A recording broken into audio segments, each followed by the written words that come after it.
Bonjour à toutes, bonjour à tous. Nouvelle vidéo aujourd'hui. Nous allons parler d'un thème qui est assez récurrent lorsque nous sommes sur le terrain de paddle. C'est que faire juste après un lob. Vous êtes au filet, vous vous êtes fait lober, la balle part derrière vous et quel serait le meilleur coup à jouer? Alors, nous allons le séparer en plusieurs parties. Les lobes qui arrivent au centre, les lobes qui arrivent dans l'angle, les lobes qui sont proches de la vitre latérale ou de la vitre de fond. Donc tout ceci, nous allons le décliner aujourd'hui. Le plus important, c'est vraiment de comprendre dans un premier temps qu'est-ce qui est le plus simple pour vous à jouer afin que vous puissiez vous dégager le plus simplement possible de cette situation inconfortable qui serait jouer après un lob. D'accord? Donc une fois que tout ça, vous l'aurez compris, vous le savez, vous commencez à connaître maintenant ma façon de fonctionner. Une fois que vous avez les clés, eh bien, n'hésitez pas à développer votre propre paddle, d'essayer de trouver d'autres solutions à tous ces problèmes-là. L'important pour vous aujourd'hui et pour nous aujourd'hui, c'est de bien comprendre comment défendre après cette frais lobée d'une façon simple. On y va? Alors, on va partir tout d'abord du principe que nous nous sommes fait lober et la balle vient dans l'angle. Alors, je suis posté à gauche aujourd'hui, mais c'est exactement la même chose lorsque vous serez posté à droite. Hein. Donc, la balle, elle arrive et elle rebondit en direction de l'angle.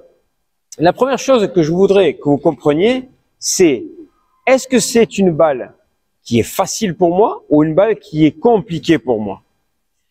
Quand je dis compliquée, ça veut dire que la balle reste proche de la vitre latérale ici. Vous comprenez bien que si je me fais lober, que je dois repartir ici au fond et que la balle rebondit sur la vitre de fond et vient mourir sur la vitre latérale, je risque de frapper ma raquette contre la vitre latérale et ça va être difficile pour moi de défendre. Donc dans ce cas-là, ce qui veut dire qu'il est une balle difficile, le plus simple pour moi serait d'arriver ici et de chercher à faire un lob haut, de jouer une balle haute qui va me permettre à moi soit de rester ici en défense, ce que je vous conseillerais, soit peut-être plus tard de repasser en attaque. Ça va pour ça? Donc, reprenons. Je me fais lober ici, la balle part dans l'angle, et comme elle est difficile, je vais lever cette balle-là, et je vais rester ici en défense, en attendant la prochaine balle, qui peut-être me permettra de faire autre chose derrière. Ça va? Donc ça, balle compliquée.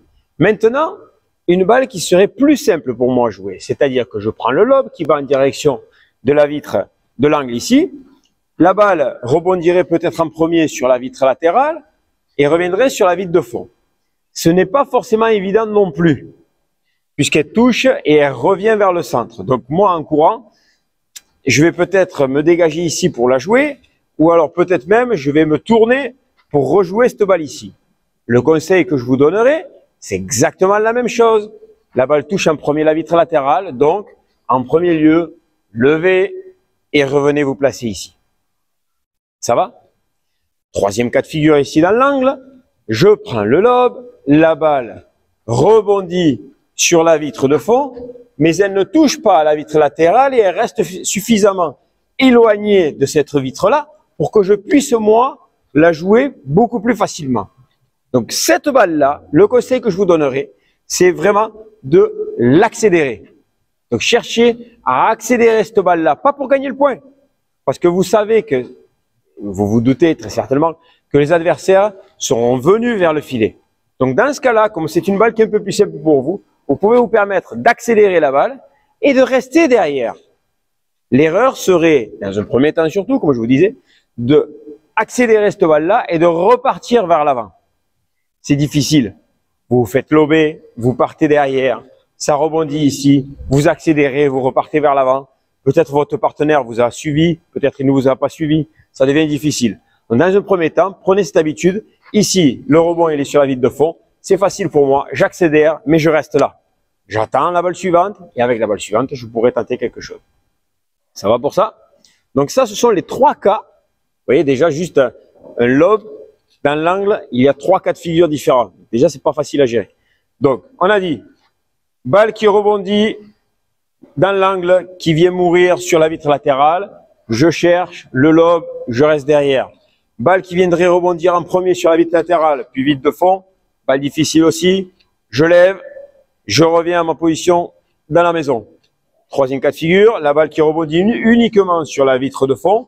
qui est assez éloigné de la vitre latérale, j'accélère et je reste au fond. Ça va? Donc angle, je reste au fond. Maintenant, je me fais lober, mais la balle vient au milieu du terrain. Là, c'est une zone qui est simple pour moi. Donc là, dans ce cas-là, oui, je vais pouvoir jouer quelque chose d'un peu plus offensif. Je vous laisse le choix. Je vous laisse faire ce que vous voulez faire, si vous voulez jouer n'importe quel type de coup. Moi, ce que je vous conseille, ce serait de dégager en deux cas de figure.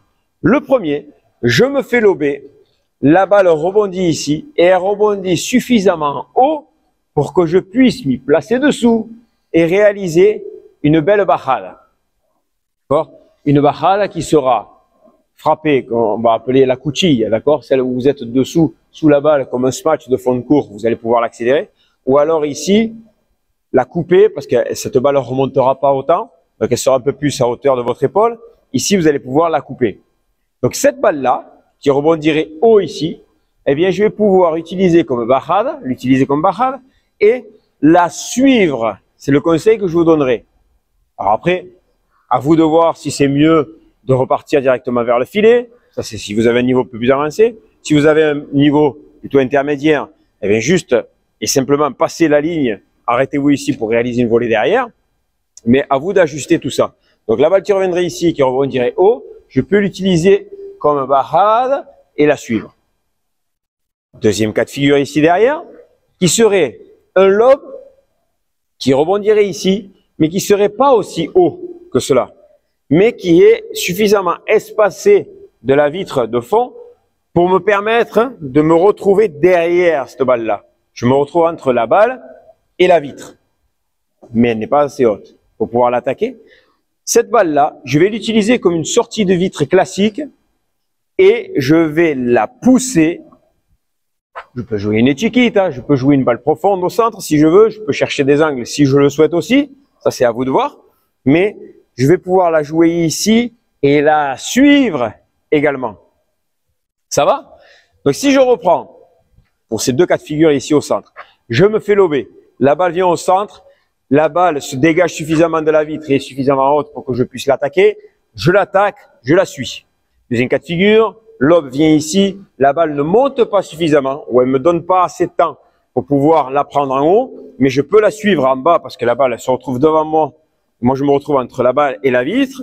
Donc ici, je vais pouvoir la jouer de façon basse et l'accompagner pour la suivre également vers l'avant.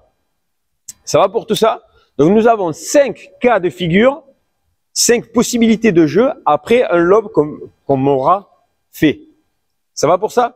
Le tout dernier cas de figure, ce serait le lob qui est difficile pour moi à jouer. C'est-à-dire que même au centre ici, la balle reste proche de la vitre de fond. Je ne peux rien faire. Je ne peux pas l'accélérer. Je ne peux pas me retrouver moi entre la balle et la vitre. Et donc, c'est une balle qui est compliquée ici. Ça pourra être la même chose là-bas de l'autre côté. Le conseil sera vraiment d'ouvrir votre raquette, d'ouvrir le tamis de votre raquette vers le ciel, vous mettre le plus bas possible et d'ici, vous allez lever la balle le plus haut possible pour essayer de la sauver. Et là, vraiment, dans ce cas-là, que ce soit dans l'angle, que ce soit au centre, vous revenez vous placer derrière. Ce serait vraiment une grosse prise de risque de lever cette balle-là et de revenir à l'attaque.